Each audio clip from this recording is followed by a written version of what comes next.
Hi మామ. ఇవాళ అయితే మనం వెంకటగిరి నుంచి బయలుదేరడానికి బస్సు సిద్ధంగా అయితే ఉన్నది. ప్రస్తుతానికి వచ్చేసి మన వెంకటగిరిలో ఆపోజిట్లో పార్కింగ్లో ఉంది. ఈ బస్సు ఇక్కడ కొద్దిగా పెట్టడం వల్ల సేఫ్గా ఉంటుంది, ఎందుకంటే ఇక్కడే కాలేజీ కూడా ఉందన్నమాట. బట్ ఈ బస్సు వాష్ చేసుకునేదానికి కూడా కొంచెం బాగుంటుంది ఇక్కడ, అందుకనేసి బస్సు ఇక్కడే పెట్టాము. ఇక్కడ నుంచి వచ్చేసేసి మన వెంకటగిరి డిపోకి అయితే వెళ్ళాలి.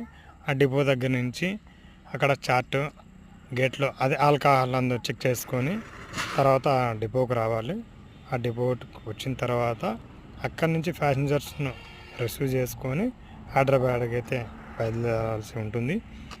ఈ బస్ బాడీ వచ్చేసి మన బెంగళూరు వీర బాడీ కోచ్, అంటే వీర వాహన బాడీ కోచ్లో కట్టించారండి. కంఫర్ట్ అంతే బాగానే ఉంటుంది. ఒక్కసారి ఎక్కి చూడండి, ఎక్కే వాళ్ళు ఉంటే చాలామంది చూడండి ఒకసారి.